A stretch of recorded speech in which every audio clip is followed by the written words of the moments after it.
Nous sommes aujourd'hui le mardi 16 avril 2024. Mère Teresa déclarait ceci en son temps. La souffrance, si elle est acceptée ensemble, portée ensemble, est une joie.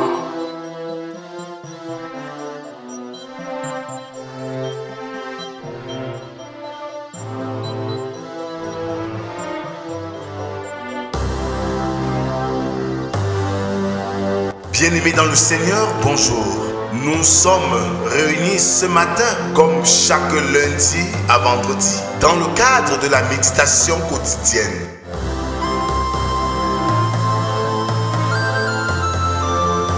La méditation quotidienne est un moment de recueillement, de prière, de chant, de méditation de la parole de Dieu pour ainsi préparer notre journée.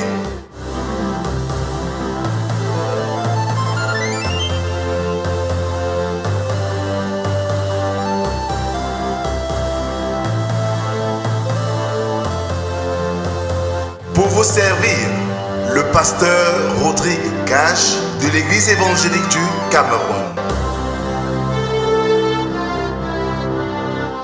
Alors mes bien-aimés, ce matin, ouvrons nos cantiques sur les ailes de la foi, numéro 194, intitulé « Seigneur, tu donnes ta grâce ».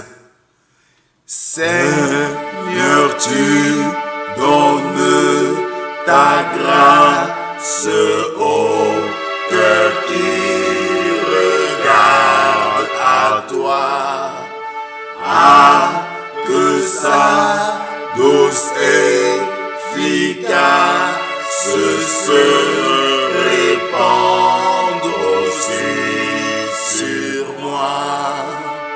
Oui, sur moi. Oui, sur moi.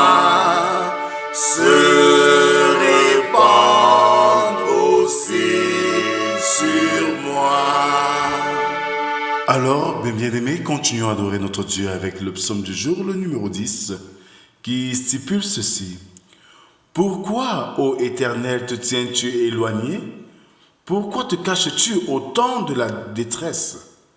Le méchant, dans son orgueil, poursuit les malheureux, et ils sont victimes des trames qu'il a conçues. Car le méchant se glorifie de sa convoitise, et le ravisseur outrage et méprise l'Éternel. Le méchant dit avec arrogance, il ne punit pas, il n'y a point de Dieu. Voilà toutes ses pensées. Ses voies réussissent en tout temps. Tes jugements sont trop élevés pour l'atteindre.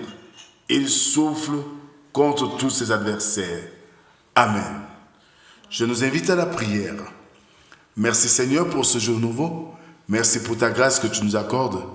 Donne-nous, Seigneur, au travers de cet exercice matinal, de trouver ce que tu as à nous dire dans ta parole, afin que nos vies s'élèvent vers toi comme un parfum de bonne odeur.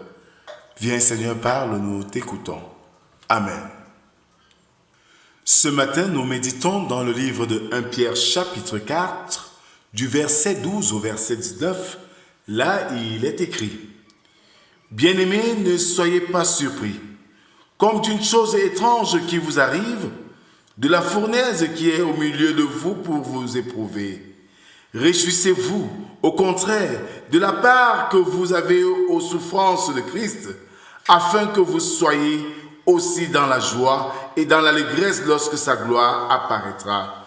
Si vous êtes outragés pour le nom de Christ, vous êtes heureux, parce que l'Esprit de gloire, l'Esprit de Dieu repose sur vous.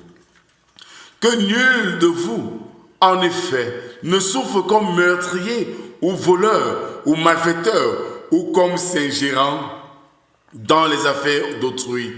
Mais si quelqu'un souffre comme chrétien, qu'il n'en ait point honte et que plutôt il glorifie Dieu à cause de ce nom, car c'est le moment où le jugement va commencer par la maison de Dieu. Or, si c'est par nous qu'il commence, quelle sera la fin de ceux qui n'obéissent pas à l'évangile de Dieu? Et si le juste se sauve avec peine, que deviendront l'impie et le pécheur? Ainsi que ceux qui souffrent selon la volonté de Dieu remettent leurs âmes au fidèle Créateur en faisant ce qui est bien.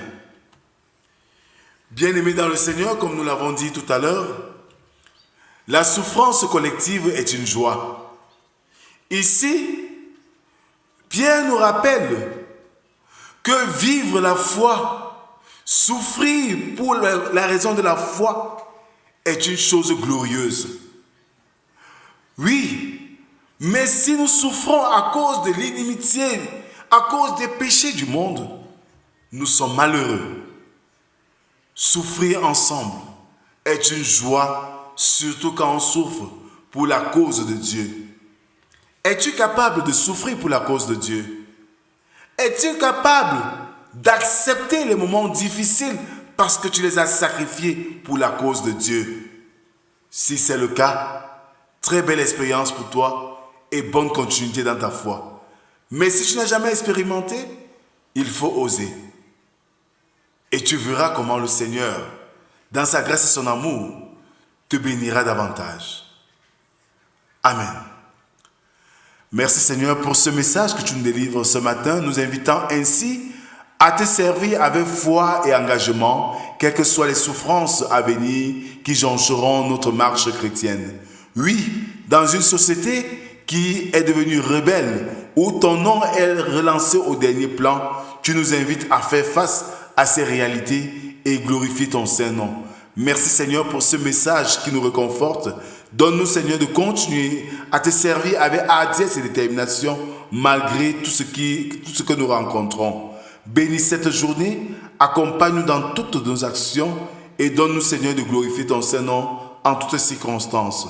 C'est au nom de Jésus-Christ ton Fils que nous t'avons ainsi prié, lui qui nous a appris à te dire, notre Père qui es aux cieux, que ton nom soit sanctifié, que ton règne vienne, que ta volonté soit faite sur la terre comme au ciel. Donne-nous aujourd'hui notre pain de ce jour. Pardonne nos offenses, comme nous pardonnons aussi à ceux qui nous ont offensés. Ne nous soumets pas en tentation, mais délivre-nous du mal. Car c'est à toi qu'appartiennent le règne, la puissance et la gloire pour les siècles des siècles. Amen. En guise d'exhortation, bien-aimés, souffrir pour Dieu est un plus grand bien. Si dans la mission, tu souffres pour la cause de Dieu, réjouis-toi parce que Christ aussi a souffert. Mais si tu souffres pour les vaines choses de ce monde, sache que tu es malheureux et tu en souffriras davantage. C'est pour cela que Mère Teresa disait, la souffrance collective est une joie. Que la grâce, la paix et l'amour de Dieu soient et demeurent sur chacun d'entre nous. Au nom du Père, du Fils et du Saint-Esprit, un seul Dieu éternellement béni. Amen. Bonne journée à tous et à demain si Dieu le veut. Shalom.